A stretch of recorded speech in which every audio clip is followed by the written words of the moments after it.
저에 대해서 제대로 이야기를 들어보지도 않은 사람들이 뭐 선대인 때문에 집을 못 샀다부터 해서 뭐 선대인 때문에 집을 팔았다. 저는요, 제가 다놓고 이야기하는데 단 한 번도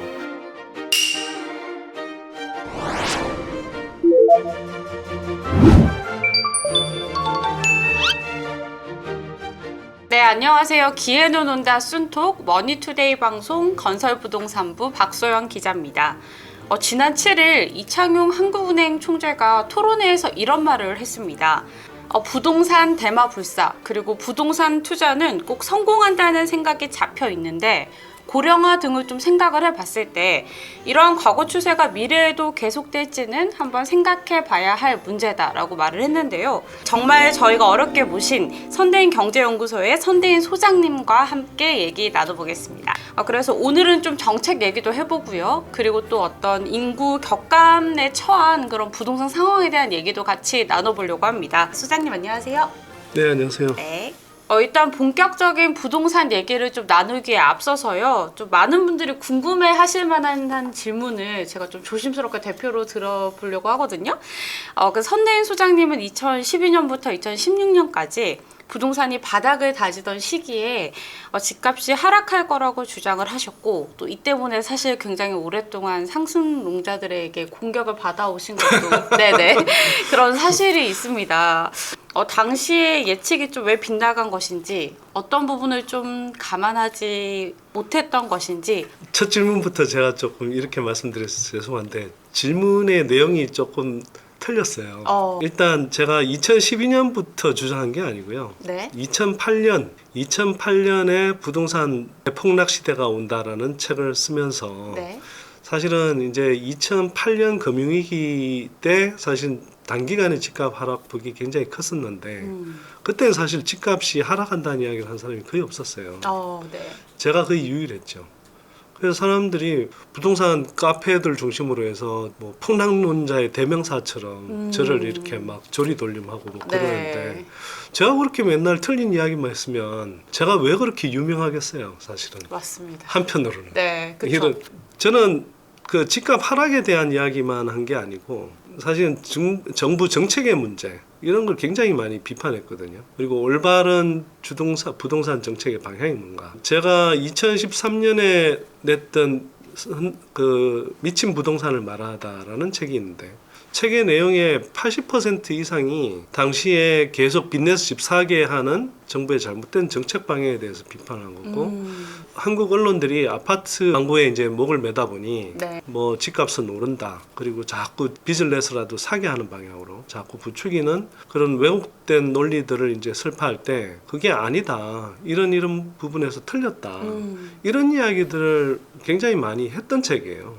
그래서 그 책을 제대로 읽어보신 분들이고 그 취지를 제대로 이해하신다고 하면 오히려 이 사람이 정말 지금 심각하게 문제가 되고 있는 연끌족 문제라든지 글로벌 금리 인상기에 들어가 있으면서 그 늘어난 가계부채 때문에 한국 경제가 얼마나 큰 부담을 느끼고 있나요? 네. 한국은 희한한 게 뭐 흔히 말하는 진보 보수 정부를 가리지 않고 다 빚내서 집 사게 하는 정책들을 써왔거든요. 전 세계에서 지금 가계부채가 1위인 나라가 돼버렸잖아요. 그래서 지금 한국이 부동산 가격 많이 올랐고 가계부채는 GDP 대비해서 세계 최고 수준에까지 올라왔는데 여기서도 지금 뭐 집값이 오르내리니 이런 재테크 차원의 이 관점에서 제 메시지를 이해하고 제 말씀을 이해하신다 그러면 그거는 정말 저라는 사람의 주장을 잘 모르는 거고요. 또 그 이후에 이제 2009년 1월부터 2009년 10월까지 이명박 정부에서 대대적인 부양책을 쓰고 세계적으로도 이제 제로금리와 양적 완화가 이제 급격하게 진행이 되면서 부동산 가격이 한 10개월 정도 반등을 했었죠.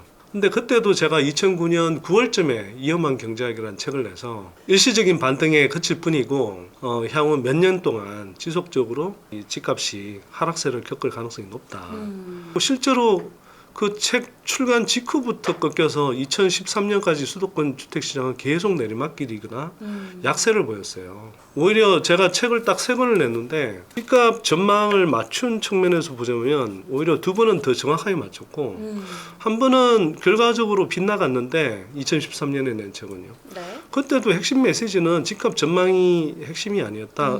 그리고 가계부채가 계속 늘어나는 거, 그리고 빚을 자꾸 내서 집 사게 하는 이 잘못된 정책 방향, 거기에 대한 비판이 컸던 거고요. 네. 그 땅값, 집값은 올라가는데 사람값은 계속 떨어져서 네. 우리 젊은 사람들이 일자리를 제대로 찾지 못하고 우리 젊은이들이 집값은 올라가는데 주거비를 마련하지 못해서 결혼을 미루고 아이 출산도 미루게 되는. 네. 네, 그래서 한국이 집단 절멸 상황으로 나가고 있는 이런 상황에 대한 경고였거든요. 네.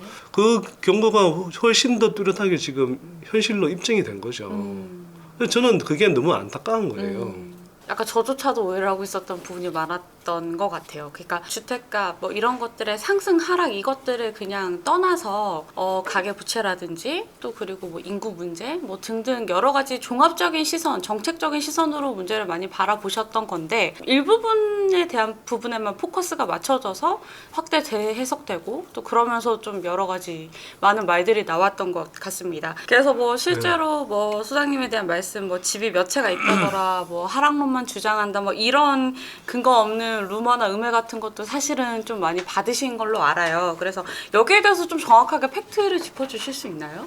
일단 저는 제가 소유하고 있는 집은 없어요. 근데 뭐 집을 소유할 자금이 없거나 뭐 제가 소득 수준이 안 되냐. 네. 굳이 뭐 이야기하자면 제가 서울에 지금 평균 집값이 얼마나 되나? 10억 되나요? 이제 10억 미치죠. 저는요 서울에 그 집을 산다 그러면 평균 한 열 몇 채는 살 수 있는 자금력이 있어요. 근데 그냥 집을 안 산 거죠. 뭐 저라고 집 한 채 사면 안 되냐? 뭐 네. 살 수 있죠. 그렇죠. 그 저보고 그러니까 선대위는 무조건 집값 하락하니까 집 사지 말라 이렇게 이야기했다고 네. 이야기하는데 제가 시종일관 강조했던 메시지는 집값이 하락하니까가 아니라 무리하게 빚내서 집 사지 말라고 이야기했고요. 집값이 오르더라도 자기가 소득 여력이 충분한 사람들은 집 사서 그 자기들끼리 오손도손 살아갈 집 한 채 사는 건 말리지 않는다라고 이야기했습니다. 문제는 소득 여력이 안 되는 사람들한테 자꾸 빚까지 당겨가면서 네. 이 정부 저 정부 가리지 않고 계속 부동산 가격을 끌어올리는 방향으로 정책을 쓰고 사람들을 토끼몰이 하듯이 그렇게 몰아가니까 누군가는 거기에 대한 경고의 목소리도 내야 되고 비판의 목소리도 내야 되고 그 역할을 했던 것이고요. 근데 그걸 그냥 재테크 차원에서 집값 오르내리는 문제로만 보는 사람들은 예를 들어서 공급 부족 때문에 집값이 오른다라는 이야기를 그 언론들이 할 때 공급 부족이라는 주장은 엉터리다. 그것 때문에 오르는 거 아니다. 네. 네, 그렇게 해서 집값 오른다는 건 오산이다. 이런 식의 이야기를 하면 집값이 떨어진다는 이야기면 줄창해댔다. 뭐 제가 집값 떨어지니까 집 사지 말라고 했다. 이런 식으로 제 주장을 사실은 상당 부분 왜곡해서 전달하는 네. 거죠. 아니 주택 공급 부족 때문에 집값이 올랐다는 거는 최근 7, 8년간의 집값 상승기 때도 계속 난무했던 이야기잖아요. 그러니까 분양, 준공, 뭐 주택 착공 어떤 기준으로 보더라도 집값 하락기 때보다 주택 공급이 늘어났지 줄지 않았거든요. 네. 너무나 뚜렷한 그 팩트를 가지고도 네. 예, 각종 언론들이 그리고 각종 부동산 투자 또는 투기를 선동하는 사람들이 요즘 연끌 오적으로 이렇게 지목당하는 사람들 있잖아요. 네. 사실 연끌 오적보다 더 넓게 부동산 오적이 훨씬 더 중요한 문제인데 네. 예, 어쨌거나 공급 부족 때문에 집값 계속 오른다고 이야기했던 사람들 아닙니까? 근데 그 공급 부족이 맞았냐고요. 지금 공급 부족이 공급 부족 때문에 집값이 올랐던 거면 왜 집값이 오르는 동안 공급이 더 늘어났는데도 집값이 계속 올랐냐? 지금 이 현상을 설명할 수 있나요? 갑자기 그러면 공급이 무더기로 막 폭탄 투하돼서 집값이 떨어지고 있는 겁니까? 그렇지 않죠. 예, 네. 굉장히 많은 부분 저금리와 과잉 유동성 그리고 정부의 부적절한 그리고 임기 영병식 대책 이런 등등 때문에 집값이 많은 부분 올랐던 것이지 엉터리 논리를 가지고 이 논리 저 논리 계속 갖다 붙이면 어떤 자산 거품이 역사적으로 일어났을 때도 그 역사를 돌이켜보면 그 당시에는 합리화하는 논리들이 다 있었어요. 그리고 그게 그럴듯해 보였죠. 집값이 올 때는. 실제 그게 합리적인 어떤 근거가 되지 않는다고 할 때 그 틀렸다라고 이야기하는 게 누군가는 해야 되는 이야기 아닌가요? 네, 맞습니다. 그 이야기를 제가 했던 네. 사람이고 근데 그런데 제가 이제 워낙 그런 목소리가 소수이다 보니 그리고 집값이 오르는 상황에서는 또 이게 뭐 사람들이 거품에 이제 미쳐서 그러다 보니 뭐 저 같은 사람 이야기가 헛소리 같고 또 한편으로는 저에 대해서 제대로 이야기를 들어보지도 않은 사람들이 뭐 선대인 때문에 집을 못 샀다부터 해서 뭐 선대인 때문에 집을 팔았다. 저는요 제가 다놓고 이야기하는데 단 한 번도 집을 팔라는 이야기는 한 적이 없습니다. 그냥 대놓고 이렇게 이야기한 적은 있어요. 빚이 많은 사람들이 무리하게 빚 걸어서 막 두 채 세 채를 샀을 경우에 자칫 잘못하면 신용불량자로 어떤 상황에서든 전락할 수 있기 때문에 조심해야 되고 그럴 때는 가계부채 다이어트 차원에서 두 채 세 채 갖고 있다면 줄이는 것도 고려해보다 이런 이야기를 한 정도는 있어요. 그러면 선대인 때문에 뭐 집을 안 샀다? 선대인 때문에 왜 집을 안 샀나요 그러면 집값이 오르는 6년 7년 동안 오르는 동안에 계속 선대인 말을 맹신하고 안 샀다는 말인가요 그러면? 저는 그 말도 좀 이해가 안 돼요 사실은. 네. 어쨌거나 경제적인 판단에 대한 책임은 자기가 지는 겁니다. 맞습니다. 물론 그럼에도 불구하고 저는 정말 입증해 주신다면 저 때문에 정말 집을 사야 될 어떤 결정적인 시점에 집을 못 샀다. 저는 그런 분들에 대해서는 도의적으로 되게 미안하게 생각하고요. 그런데 거꾸로 실제로는 그렇게 이야기하는 많은 사람들의 경우에 자신의 판단이 틀렸던 것을 그냥 등달아서 어떤 희생양 찾기? 동네 북으로서 선대인을 때렸던 거라면 그런 분들한테는 전혀 미안하지 않고요. 네. 더구나 제 책을 한 번도 읽어보지도 않은 사람들이 제 주장을 굉장히 축소해서 네, 그리고 폭락론자라는 딱지를 붙여가면서 네. 그런 사람들은 오히려 저한테 사과해야 되고요. 뭐 저는 집을 소유하지 않고 있거든요. 네. 예를 들어서 저에 대해서 뭐 선대인은 참 그것도 보면 되게 웃기더라고요. 뭐냐면 네. 무슨 부동산 업자가 자기 지역 세일즈 하려고 그러는 것 같아요. 네, 뭐 선대인은 예를 들어서 화성 쪽에 뭐 이번에 아파트 두 채를 샀다더라. 지는 뭐 값 떨어진다는 책을 써서 책팔이하고 뒤에서는 남몰래 집을 사고 있더라. 이거는 두 가지거든요. 저라는 사람에 대한 인신공격입니다. 그러니까 저라는 사람의 주장에 대해서 논리적으로 반박하는 것이 아니라 도덕적으로 되게 문제 있는 사람이고 위선적인 사람이다. 그렇게 해서 사기꾼이라는 표현도 저한테 되게 난무하거든요. 왜 제가 그러면 진짜 충분한 자금을 가지고 있는데도 집을 안 사고 있었겠습니까? 그거는 명백한 팩트이고요. 제가 뭐 증명을 해보일 수도 있습니다. 지금도 저는 세입자로 있고요. 네. 아이들 학교 문제가 좀 걸려 있었던 부분도 있고요. 흔히 말하는 학군 좋은데 또는 네. 뭐 학원가 있는데 그런 데 보내려고 한 게 아니고 그냥 사교육 안 시키는 대안학교에 아이들을 보냈어요. 몇 년마다 아이들이 고등학교로 바로 진학할 수 있는지 그걸 알 수가 없는 상황이어서 뭐 소유를 안 한 측면이 한 절반 정도 있고요. 다른 절반은 그냥 어쨌거나 제 말을 믿고 집을 못 샀다고 하는 분들이 계시니 그런 와중에 집을 사면 그분들 마음이 얼마나 또 아플까 이런 생각이 들더라고요. 그래서 도의적인 책임 때문에 일부러 안 샀습니다. 한편으로는. 네. 참 부동산 투자 또는 투기를 부추기는 사람들 이렇게 보면서 약간의 인간적인 비애까지 느낀 게 뭐냐면 어쩌다가 우리가 한국 사회가 벼락거지라는 표현까지 만들어낼 수 있을까. 사실은 집을 사지 않은 사람들은 무주택 서민들은 집값이 다락같이 오를 때 그렇지 않아도 되게 상대적 박탈감을 느끼는 사람들이거든요. 네. 사실은 저는 계속 지금까지 주장해왔던 것들이 가능하면 최대한 많은 사람들이 그 너무 비싸지 않게 합리적인 가격으로 또는 최대한 저렴한 가격으로 쾌적한 주거 생활을 누릴 수 있는 그런 여건을 만들자는 게 제 메시지였고 네. 제가 늘 지향하는 바였어요. 아니 자기가 좀 눈치 빠르게 투자해서 돈 좀 벌었다고 그 집 못 사는 사람들한테 벼락거지라고 놀려대고 조롱하고 네. 도대체 그게 뭔가요? 아니 그렇게 해서 돈 벌면 뭐합니까? 행복하신가요? 나는 너 집 못 살 때 나는 빚내서 집 사서 이렇게 몇 채 집을 갖게 됐지. 그래서 부자가 됐지. 좋으신가요? 인생의 행복은 다른 사람들하고의 좋은 관계를 가지고 있고 사회가 함께 건강하게 오래 지속될 때 그럴 때 그 속에서 나도 같이 행복을 느끼는 것이지. 아니 밖에만 나가면 다 뭐 빈민들이 우글거리고 사회 인프라도 제대로 안 돼 있고 그 속에서 자기가 기적으로 살면 뭐합니까? 저는 사실은 집값 떨어져서 좋습니다. 솔직히 말씀드려서. 이제야 사람들이 부동산 거품이 어느 정도 거치니까 네. 정말 정신들이 좀 혼이 나가 있다가 이제야 좀 혼이 제대로 이렇게 돌아오는 것 같아요. 이제라도 좀 정신 좀 차려야 돼요, 진짜로. 사실 이번 하락기를 기점으로 저도 그렇고 많은 사람들이 많이 깨달았을 것 같아요. 그래서 소장님 말씀해 주시는 것도 이제 약간 부동산을 어떤 나의 뭐 계층 이동의 사다리나 아니면 뭐 재테크 수단 이렇게만 바라볼 게 아니라 정말 사실은 의식주 중에 주잖아요. 사람이 사는 곳이고 그런 것들의 기능이나 본연 같은 거를 좀 생각을 해야 되지 않나라는 생각을 하게 됩니다. 조금 본격적인 얘기로 들어가 볼 텐데요. 일단 작년에 큰 하락세 그리고 지금의 부동산 시장 상황을 어떻게 평가하고 계신지도 좀 궁금하고요. 그리고 지금 사실 윤석열 정부가 들어서 이제 부동산 시장 연착륙을 위해서 각종 규제들을 많이 풀고 또 그 특례 보금자리론도 있고 뭐 여러 가지 정책적인 것들을 많이 내놓고 있잖아요. 그래서 이런 상황에 대해서도 좀 어떤 의견을 가지고 계신지도 좀 궁금합니다.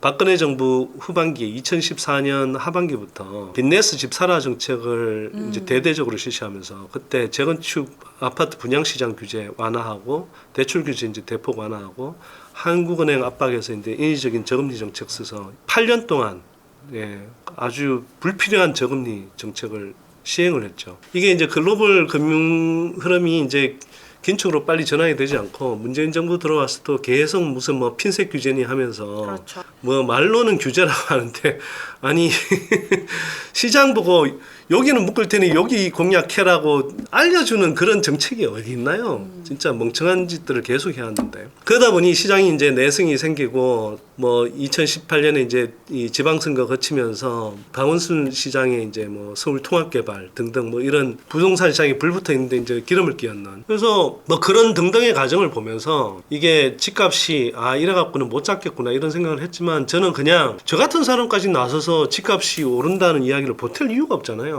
저는 그냥 집값 오른다는 이야기를 그 이유는 안 했던 겁니다. 집값이 떨어진다는 걸 계속 고수했다기보다는 가뜩이나 뭐 재테크 한다는 사람들 무슨 부동산 투기 자기가 미리 그쪽에 집 사놓고 사람들 그쪽에다가 집 사라고 해서 우음 올려가서 실제로 집값이 오르는 현상이 나타나죠. 정부에서 그런 사람들 제대로 한번 세무조사는 했나요? 진짜 의의가 없는 그런 판들이 벌어지는 상황에서 제가 그런 사람들 도와줄 일이 있습니까? 그런데 지금은 제가 집값 하락을 다시 전망하잖아요. 네.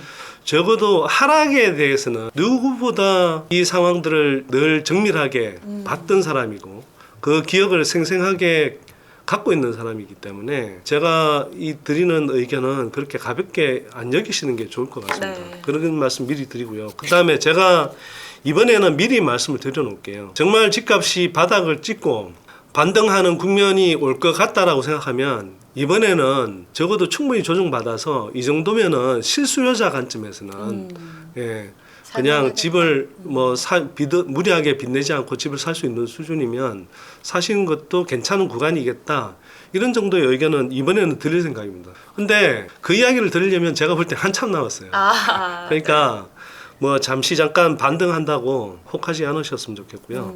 향후 한 5, 6년간은 집값이 큰 흐름에서 하락할 가능성이 높다고 생각합니다. 지금까지 한국의 주택시장 사이클을 보면 한 5, 6년 또는 7, 8년 상승했다가 그 다음에 한 6, 7년 조정받는 또는 5, 6년 조정받는 기간이 반복해서 나타납니다. 네. 이게 명목 가격 중심으로 이렇게 보신 분들은 그 사이클이 뚜렷하게 안 보여서 뭐 한국 집값은 늘 계단식으로 오르는 것 아니야? 이렇게 착각하신 분들이 있고 이게 지나고 나서 큰 흐름에서 과거의 사이클들을 집값 흐름을 보면 한번 방향을 잡으면 짧게는 5, 6년부터 길게는 7, 8년 동안 한 방향으로 움직인다니까요. 근데 이 흐름이 이번에 그냥 한 1년여 조정받고 끝난다? 한국 주택시장 역사에서 1년 정도 조정받고 끝나는 주택시장 사이클은 없었어요. 그러면 4, 5년 동안 또는 5, 6년 동안 한국 주택시장에 벌어질 기본 시나리오는 한국 주택시장에서 2009년부터 한 2013년 동안 벌어졌던 그 상황을 기본 시나리오로 하되 더 나빠질 가능성이 더 높다. 서울 강남 같은 경우 2006년 말 2007년 초에 고점을 찍고 그게 2013년에 바닥을 찍었단 말이에요. 그 사이에 서울의 아파트 뭐 16억 가던 게 뭐 9억까지 떨어지고 그랬었단 말이에요. 고점 대비 40% 떨어졌어요. 많이 떨어진 데는 뭐 45% 거의 반토막 난 것도 있죠. 큰 평형들 같은 경우는. 네. 특히 젊은 분들 안 겪어보셔서 그렇지 빚 잔뜩 지고 그럼요. 예를 들어서 그 16억짜리를 집 사는데 10억을 빚 내고 6억으로 집을 샀다고 쳐요. 그 사람 그 이후에 뭐 예를 들어서 9억에서 20몇 억까지 사서 올라온 사람이야 좋았을지 모르겠지만 그렇죠. 다시 거기까지 올라오는데 10년 이상 걸리는데요. 그 마음고생이 어땠을 것 같나요? 그동안의 인생의 기회비용은요. 그러니까 그걸 안 겪어보신 분들이 그런 너무 쉽게 이야기하고 그 연끌 오적이라고 불리는 그런 부동산 유튜버들은 보면 상대적으로 다 젊은 분들이잖아요. 저 유튜브 시청하는 분들이 대부분 젊으신 분들이던데 이게 금리는 낮아지는 것만 봤고 네, 집값은 대부분 오르는 것만 봤기 때문에 네. 그분들 하는 이야기가 뭐 그때는 맞는 것처럼 보였죠. 오를 때는 다 맞는 것처럼 보여요. 그런 분들이 이런 중요한 매크로 경제 흐름에 대해서 이해를 하면 어떤 사회구조적인 변동에 관해서 충분히 아는 분들 전문가들일까? 제가 볼 때는 안 그렇습니다. 인생 경험이 짧은 사람들이 하는 이야기고요. 뭐 일시적으로 반등이 충분히 나올 수 있어요. 제가 아까도 말씀드렸지만 지난 주택시장 하락기에도 글로벌 금융위기 때 6개월 만에 서울 집값이 실거래가 기준으로 25% 떨어졌다가 20%가 도로 반등했었어요. 그 2009년 9개월 동안. 네. 그런데 그 이후로 다시 다 계속 내려막기였죠. 그렇게 한번 들어가서 사시면 제가 볼 때는요. 또 고생하시는 거죠. 물리는 겁니다. 그렇게 몇 번을 물렸어요. 지난 주택시장 하락기 네. 때도. 근데 지금 그런 것들이 본격적으로 시작이나 됐나요? 예, 아직 시작도 안 됐는데 지금 잠깐 뭐 집값이 꿈틀댄다 뭐 이런 이야기 듣고 또 부동산 카페들 중심으로 해서 지금 뭐 집을 살 때다 이런 식으로 해서 네. 제가 보기에는 참 웃을 일은 아닌데요. 안타깝죠. 예. 그 다음에 부동산 시장은 주식 시장하고는 다르게 주식 시장도 매크로 영향을 많이 받지만 주식 시장은 경제 흐름이라든지 이런 것들을 압축적으로 순반영해서 한꺼번에 이렇게 소화를 하고 이제 다시 뭐 상승 사이클로 돌아서기도 하고 하지만 부동산 시장은 사이클이 되게 길어요. 그걸 다시 한번 말씀드리고요. 그러니까 이걸 가볍게 보지 마시라고요, 제발. 하락이라는 추세는 너무나 뚜렷하게 나타나고 있고 완전 초입 단계. 제가 아까 이제 지난 하락 사이클을 기본 시나리오로 생각하고 그보다 조금 더 안 좋을 상황을 염두에 두라고 말씀드렸는데 네. 왜 안 좋냐 하면 지난 주택 그 가격 상승 사이클의 고점보다 집값이 훨씬 더 올라 있잖아요. 그렇죠. 예를 들어서 아까 엄마 아파트 말씀드렸는데 제가 그게 16억이 고점이었는데 이게 25억인가까지 올라왔었잖아요. 실제로 뭐 신축 아파트 중에 뭐 강남에서 3, 40억 쉽게 갔잖아요. 네. 그랬을 때 집값 부담이 집값이 워낙 높아져 있다. 저는 투자 관점에서 잘 이야기하지 않지만 자산 가격을 투자 관점에서 이야기하면 가장 큰 리스크는 뭐냐면 높은 가격 자체라고요. 하락 사이클일 때는 그만큼 빠질 가능성이 높다. 우리가 이제 주식 격언에 봉우리가 높으면 이제 골짜기도 깊다고 이야기하는데 주택 시장도 마찬가지죠. 그만큼 봉우리가 높았으면 골이 깊을 가능성이 높은 거고요. 두 번째는 이게 어쩌면 더 근본적인 문제인데 네. 이게 가계부채가 거의 2.6배 이상 늘어났단 말이에요. 이 어마어마한 부동산 거품을 쌓은 거예요, 사실은. 사실은 부동산 거품의 에너지는 빚이거든요. 그렇죠. 예. 네. 근데 이 역대 정부들이 다 그냥 빚내서 집 사라 정책으로 일관했지 않습니까? 네. 않습니까? 문재인 정부는 안 그렇다고 인식하시는 분들도 많은데 문재인 정부는 다주택자 규제는 막았는데요. 네. 대출 규제 무제한 풀어주고 정책 금리로 1%대까지 저금리 대출을 해줬잖아요. 네, 맞습니다. 그래서 사실은 연끌족이 생긴 그 어떤 제도적 환경을 만들었단 말이에요. 그렇게 진짜 여야 가리지 않고 맨날 그렇게 하니까 한국의 부동산 시장이 이렇게 엉망이 되고 그 세계 15개 그 경제 규모를 자랑한 나라들 중에서 한국이 그 GDP 대비 가계부채 비율이 늘어난 비율이 중국에 이어서 두 번째는 없습니다. 중국은 우리보다 여전히 그래도 경제 성장률이 높은 나라니까 뭐 그렇다 하시지만 중국을 제외하면 한국이 압도적인 일이에요. 어떤 분들은 뭐 문재인 정부 때 전세계가 돈 푸니까 네. 문재인 정부도 푼 거 아니냐 이렇게 이야기도 하는데 아니 그러면 다른 나라는 가계부채가 그때 그 당시에 그만큼 안 늘어났는데 왜 문재인 정부였으면 그렇게 많이 늘어난지를 설명을 해야 될 거 아니에요. 그리고 인구 구조 측면에서도 지난 하락 사이클 때는 본격적인 인구 감소 사이클에 들어가는 게 아니었는데 이번에는요 지금부터 이미 진행이 되고 있는데 네. 그 수요 연령대 가구가 30대 후반 40대 전반 그 다음에 50대 전반 이렇거든요. 네. 그 3개 연령대 합산 가구 수가 지금 가파르게 줄어드는 구간에 들어가요 이미. 그쵸. 들어가고 있어요. 지난 하락 사이클 때보다 더 불리한 구조란 말이에요. 방금 인구 구조에 대한 얘기도 해주셨는데 사실 저도 이걸 너무 여쭤보고 싶었거든요. 이제 대부분의 대담에서는 좀 당장 처한 1년 뒤, 2년 뒤 어떻게 될 것인가 이런 얘기들 좀 많이 하다 보니까 저도 그쪽에 대한 인사이트가 좀 부족했었는데요.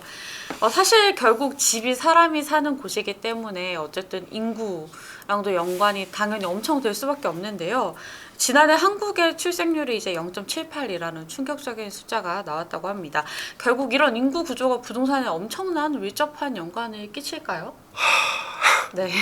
그 문제만 생각하면 제가 너무 좀 가슴이 답답해서 그래요. 네. 한국은 참 되게 아수라 백작 같은 아수라 백작. 네, 두 얼굴을 가지고 있는 것 같거든요. 한국은 한국 전쟁의 폐허에서 시작해서 수십 년간에 걸쳐서 선진국 단계에 이른 세계에서 거의 유일한 나라거든요. 네.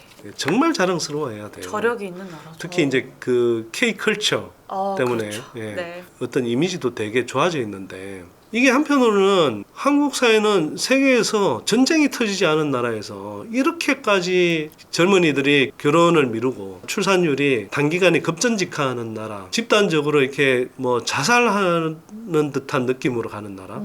저는 이 문제 관련해서도 부동산 문제가 너무 많은 폐해를 끼치고 있다고 생각하는 거예요. 그래서 이게 어떤 분들한테는 그냥 집값이 오르내리고 누구보다 좀 발빠르게 투자해서 조금 더 수입을 더 올리고 하는 식의 문제라고 생각할지 모르겠지만 이게 한국은 기본적으로 이게 인구구조 측면에서도 저성장한 국면으로 갈 수밖에 없는 나라예요. 네. 그런 상황에서 돈이 자꾸 생산경제, 우리가 흔히 이야기하는 실물경제 영역이 자꾸 머물러야 되지. 부동산에 돈이 묶여버리면 네. 플로우로 움직여야 되는데 움직이면서 자꾸 생산경제를 자극하고 다녀야 되고 그래서 기업은 어딘가 투자를 하고 고용을 해야 되고 가뜩이나 저성장 구조로 가는 단계에서 부동산에 돈이 묶여버린다. 지금 실제로 굉장히 많은 가게의 돈들이 부동산에 묶여 있잖아요. 네. 제가 아까 모두에 그런 말씀 드렸는데 땅값 집값 올라가는데 사람값은 계속 떨어진다는 이야기가 어떤 생산 경제의 3요소라고 할 때 토지 노동 자본이라고 할 때 토지라고 하는 부동산에 돈이 보여 있고 자본으로도 충분히 돈이 가지 않는 상태에서 노동이라고 하는 사람한테 네. 돈이 가겠냐고요. 전체적으로 일자리가 줄어들거나 또는 거기에 쓰는 인건비를 최대한 줄이는 방식으로 자꾸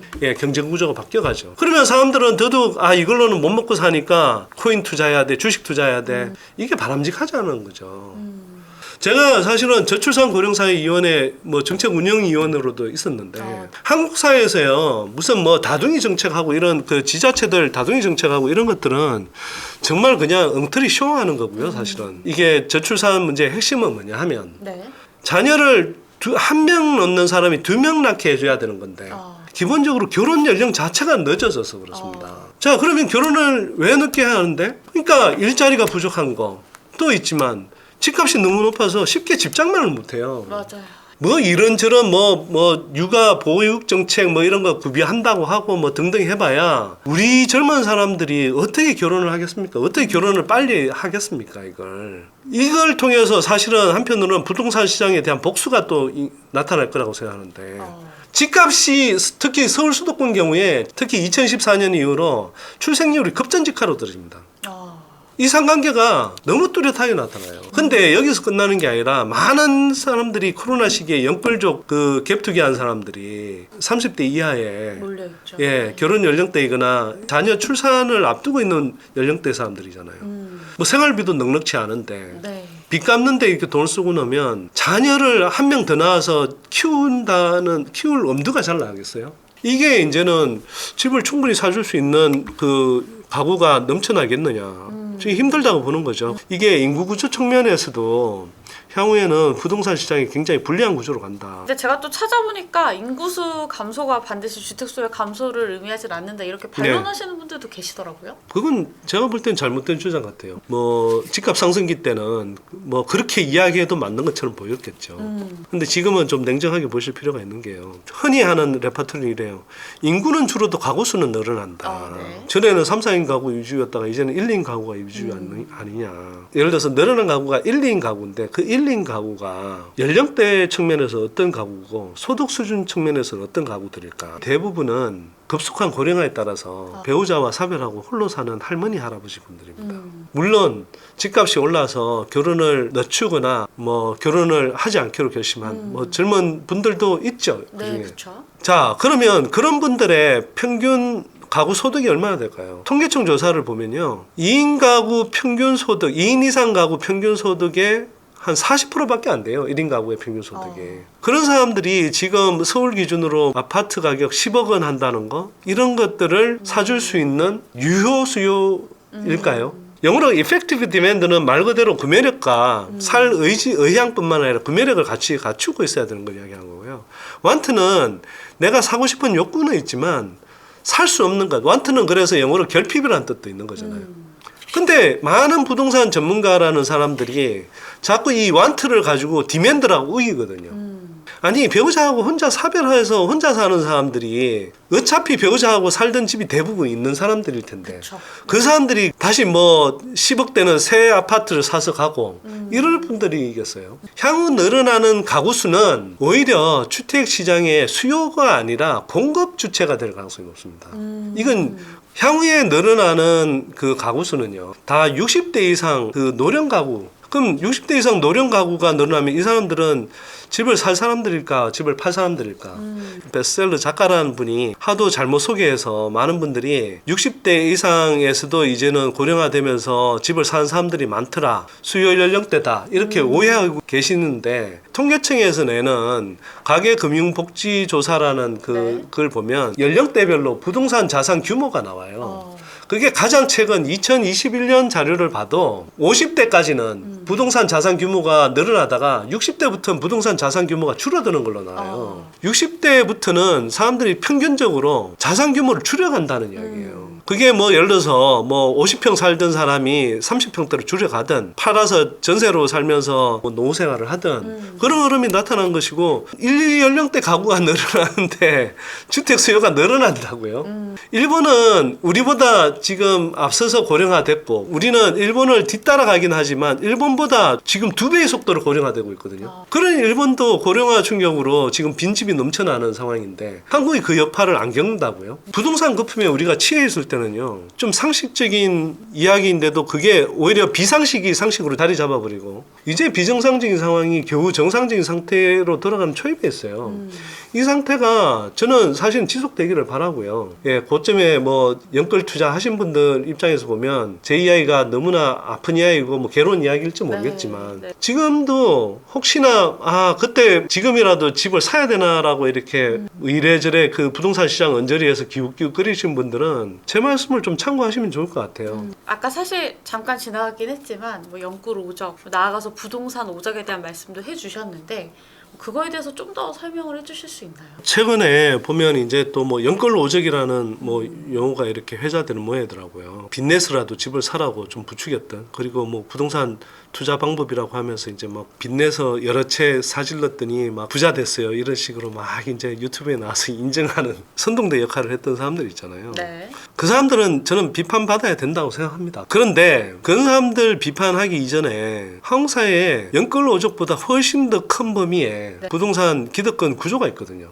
저는 그걸 부동산 오적이라고 부르는데요. 뭐 직접적으로는 부동산 업계, 그다음에 건설업계, 뭐 논리적으로 뒷받침하는, 그럴듯하게 포장하는 업계나 전문가 그룹, 언론 중에서도 특히 아파트 분양 광고에 목매는 신문들 중심으로, 그리고 한편으로는 정부 관료들, 특히 부동산 문제와 관련해서는 계속 부동산 기득권 구조에 유리한 방향으로 정책을 펴오는, 특히 관료화된 정책들, 이런 것들을 저는 부동산 오적이라고 이야기하는 거고요. 사실은 굉장히 오랫동안 지속되어 오고 있습니다. 한국 사회의 어떤 부동산 정책이 근본적으로 바뀌지 않고 시간이 지나도 이게 우리의 주거 문제가 잘 해결이 안 되는 이유가 저는 그게 있다고 생각하고요. 아니, 건설업계야 당연히 이윤 추구를 위해서 최대한 집값이 오른다고 해야 되죠. 한국은 특히나 선분양제를 채택하고 있어요. 예, 그냥 70년대에 우리가 급속한 수도권 집중화 현상 때문에 그때는 건설 자본이 취약했기 때문에 불가피하게 아파트를 분양해서 이제 공급하는 구조를 만들었었는데, 지금은 건설 자본이 그렇게 없는 것도 아니고요, 선분양제를 할 이유가 없어요. 아니, 세계 어느 나라에 우리 경제 수준에서 전 국민이 인생을 살아가면서 상품으로 따지면 가장 비싼 상품을 구매하는데, 그렇죠. 그냥 그럴듯하게 지어놓은 합판으로 이렇게 만들어 놓은 그런 견본주택만 보고 팜플렛만 보고 그렇게 집을 사게 하는 나라가 어디 있습니까, 이게.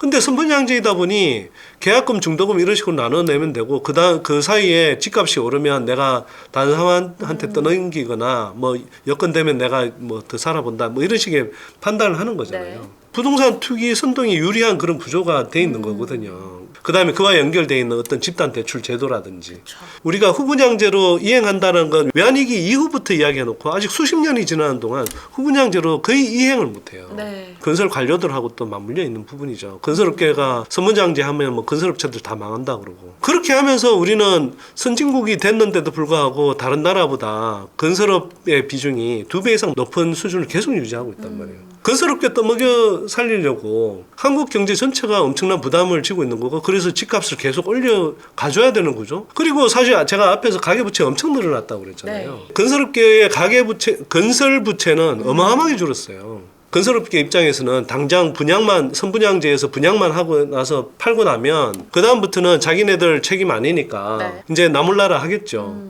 이게 어쨌거나 집값이 막 활발하게 막 집값 뛴다 해야 막 거래도 활발해지고 그러면서 이제 막 또 고가에 거래되고 하니까 수수료 수입도 많이 생기는 거 아닙니까? 한국의 상당수 언론들이 광고에 기사를 팔아먹어요, 제가 볼 때. 특히 뭐 아파트 시장이 뜨거울 때 아파트 분양 광고가 전체 신문 광고 매출의 거의 30% 이상 차지하는 해도 있습니다. 그러면 신문들 입장에서야 건설업계의 논리를 따라갈 수밖에 없죠. 건설업계 좋은 방향으로. 계속 공급이 부족하다고 해야 되는 거예요. 예, 공급이 부족하다고 해야 정부가 계속 3기 신도시 만들고 실제로 그렇게 했잖아요. 네. 재건축한다고 그러고 그래서 규제 완화한다고 그러고 그렇게 해서 계속 건설업체들한테 유리한 논리를 만들고 건설업체들이 판촉하기 좋은 규제 환경을 만들려고 하고 그리고 수요를 만들어줘야 되니까 부동산에 따라 붙는 세금은 세계에서 가장 특히 보유세라든지 네. 양도소득세 같은 경우는 세계에서 매우 낮은 수준인데도 불구하고 대체로 세금이 높다라고 이야기를 하고 논리적으로 합리해주는 사람들이 있죠. 뭐 학계가 됐든 그런 사람들은 건설업체들 뭐 엔지니어링 용역도 받아야 되고 그런 것들이 저도 뭐 서울시 공무원으로 있어봤는데 엔지니어링 용역 같은 경우는요 뭐 수십억대가 돼요. 그런 걸 받고 안 받고에 따라서 뭐 공학 쪽에 있거나 또는 그 관련 뭐 부동산 분야 도시계획이든 조경이든 뭐 건축이든 직접적인 이해관계가 있어요 사실. 그런 분들이 대부분 부동산 전문가라고 해서 포장하고 나오죠. 자, 은행은 가계대출의 절반 이상이 주택담보대출이고 간접적인 어떤 부채까지 따지면 각종 뭐 신용대출이든 뭐 이런저런 대출이라 하더라도 그 주택 구매에 쓰였을 가능성이 높기 때문에 추정컨대 70% 이상이 주택 구입 대출, 주택 구매 자금이었을 거란 말이에요. 부동산 경기가 계속 좋아야, 즉 집값이 올라야 계속 자기네들이 이제 대출 수요가 늘어나고 그렇게 해서 은행의 예대 마진이 늘어난단 말이에요. 관료분들은 예를 들어서 내가 국장이야. 국토부의 국장이면 3년 후에 그 사람은 어디에 가 있느냐? 산하건설협회나 어디에 이사진에 합류해 있을 가능성이 높습니다.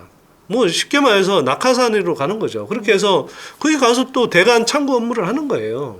그러니까 이걸 사실은 우리가 진짜 선진국으로 나가고 한편에서는 경제적으로는 산업적으로는 선진국 대열에 들었었는데 한쪽에서는 우리 젊은이들이 결혼할 생각도 안 하고 아이 낳을 생각조차 못하게 되는 그래서 부동산 거품을 빼고 많은 사람들이 정말 크게 빚지지 않고 웬만큼 벌어서 어느 정도는 계획해가면서 자기 그 집을 사고 도손도손 그 안에서 이렇게 행복한 삶을 꾸려갈 수 있게 하려면 이런 기득권 구조를 근본적으로 극복해야 되더라. 그냥 연골 오적 욕하기는 쉽죠. 그냥 어떤 소수의 사람들을 그냥 희생양으로 삼다고 해서 이 문제들이 풀리지 않는다는 거죠. 저는 예를 들어서 제가 진짜 무슨 뭐 폭락론자로 찍히고 정말 제가 희생양이 돼서 한국의 국내의 집값이 안정되고 주거 안정 문제가 해결되고 원하는 바가 해결된다 그러면 저는 그냥 영원히 저주받는 희생양으로 남아도 좋겠다는 생각이 진짜 들어요. 더 중요한 문제가 이런 부동산 기득권 구조를 극복하는 거다. 이 구조를 극복하지 않으면 한국의 주거 환경이 시간이 지나도 크게 좋아지는 게 없다. 부동산 거품이 빠질 때 이 부동산 기득권 구조를 해소하고 정말 좀 제대로 주거 문제를 주거 안정을 기하는 방향으로 가자. 후분양제 하고 그다음에 공공임대주택 획기적으로 늘리고 사회형 조합주택 늘리고 그다음에 대출 규제 이거 무분별한 대출 규제 다시 정비해야 되고 지금 윤석열 정부는 거꾸로 하고 있거든요. 무슨 원희룡 장관이 얼마 전에 이랬잖아요. 강북구에 그거 LH공사가 매입 임대주택 그거 매입한 거 가지고 아니 자기네도 자기 돈이면 그렇게 샀겠냐 이렇게 이야기하는데 네. 제가 한편으로는 1차원적으로 보면 원희룡 장관 이야기가 되게 그럴듯하게 들리고 근데 윤석열 정부 전체로 보면 저건 너무 웃기는 이야기다 저거. 아니 LH공사는 그래도 분양가의 12%는 깎아서 샀잖아요. 네. 근데 지금 윤석열 정부가 특례보금자리론으로 하고 있는 건 뭐죠? 코로나 시기에도 그 저금리에도 집을 안 사고 있었던 지금 남아있는 사람들이라면 집을 살 여력이 여전히 안 되는 사람들이 태반일 거란 말이에요. 네. 그런 사람들한테 소득 기준 완화해준다. 대출의 기준 완화해준다. LTV 기준 완화해준다. 예, 빚내서 집 사라. 근데 그 사람들이 집 사는 건 뭐예요? 한 푼이라도 깎아서 사는입니까? 분양가에서 한편으로는 국민들한테는 특례보금자리론이라고 하면서 예, 그렇게 해서 또 빚내서 집 사라 하고 있다. 네. 이거 얼마나 근시안적이고 통하지도 않는 무리수인 건지. 지난 정부 때 이게 2008년 금융위기 이후에 이명박 박근혜 정부 때 문재인 정부 때 20몇 번의 대책을 내는데 집값이 올랐다 이렇게 이야기하지만 이명박 박근혜 정부 때 20몇 번에 30번 넘는 그런 정책을 내놨어도 집값 하락을 못 막았거든요. 그때 이미 정책 효과를 다 경험했어요. 그러니까 지금 들어가시면 제가 볼 땐 총알바지입니다. 들어가지 마시고요. 근데 정부 차원에서는 이런 엉터리 정책들을 내놓지 말아야 되는 거예요. 지금 집값이 왜 떨어지는데요? 왜 거래가 없는데요? 가격이 올라가면 공급량은 확 늘어나죠. 지금 공급량이 지금 막 코로나 시기 막판에 늘어나 있으니까 그게 무더기로 지금 분양 물량으로 나왔는데 가격이 너무 높아지는데 전에는 그래도 그나마 저금리에서 예, 자기 소득이 없어도 미래 소득을 예, 빚이라는 형태로 땡겨와서 이게 사줬으니까 수요가 있는 것처럼 보였는데 이제는 고금리예요. 이 고금리가 상당 기간 지속될 겁니다. 그러면 더 이상 이 수요도 없단 말이에요. 그쵸. 그러면 수요량은 확 줄어들어 있고 공급은 늘어나 있어 미분양이 확 늘어나고 있는 이 상황이잖아요. 네. 그러면 여기에서 수급을 맞춰줘서 거래가 활발해지게 하려면 어떻게 해야 될까요? 그러면 공급도 지금은 어쨌거나 늘어나 있는 상황이기 때문에 이게 한동안은 간단 말이에요. 그럼 뭘 해줘야 되나요? 가격이 그냥 떨어지게 만들어줘야 돼요.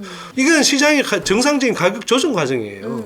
이게 지금 얼마나 진행이 됐다고 벌써부터 이게 억지로 지금 막 여러 가지. 마른 수건 쥐어짜듯이 지금 이게 특례 보금자리론이다 등등 해가면서 이렇게 자꾸 무슨 그다음에 다주택자가 이제 이 대출 규제라든지 이런 것들까지 풀어가면서 어떻게 해보려고 하는 것 같은데 이 상태에서는 일정하게 예, 상당 수준까지 가격 조정이 일어날 때까지는 웬만하면 그냥 놔둬야 되고요. 금융 시스템 리스크로 번지지 않는 한 정부가 자꾸 이런 거 개입하면 안 돼요. 미국의 공화당이 이거 집값 떨어진다고 집값 막으라고 미분양 물량 정부 보고 사주라는 주장을 어디서 하나요? 미국 공화당이. 그러니까 이게 완전히 엉터리라고요. 사람들이 다.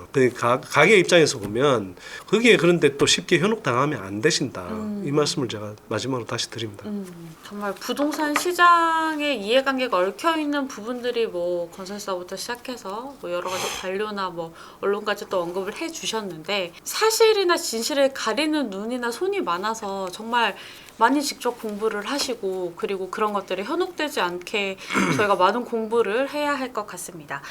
오늘 정말 긴 말씀 해주셨는데 마지막으로 좀 혼돈의 부동산 시장에 임하는 구독자를 위해서 짧게 한마디를 해주신다면요?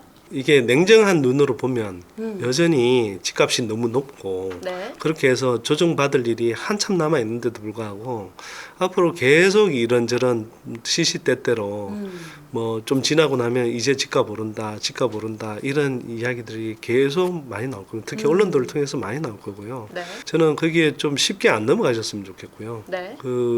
기본적으로 지난 주택시장 하락 사이클을 한번 조금 복귀해봐라. 검색해보면 다 나오지 않냐. 네. 그때 언론들이 어떤 보도를 했는데 예를 들어서 2009년, 2010년, 2011년에 계속 좀 지나면 오른다 했는데 집값이 어떻게 움직였으며 그때 집을 샀던 사람들이 예, 어떤 고생들을 했는지 어떤 상황이 있어도요 무리하게 빚내서 집 사지 마십시오. 지금 좋지 않은 부동산에 너무 매몰돼서 이제 거기에 대해서만 생각을 하시는 것보다는 여러 가지 자산군도 함께 생각을 하시면서 최적의 어떤 타이밍을 찾아가는 게 좋지 않을까라는 생각이 듭니다. 저는 이제 인구 구조에 대한 얘기가 가장 기억에 남고요. 그래서 저도 이쪽에 대해서 좀 더 거시적인 관점으로 매크로적인 관점으로 공부를 더 해봐야 되겠다는 그런 생각이 듭니다. 네, 오늘도 말씀 감사합니다, 소장님. 네, 고맙습니다.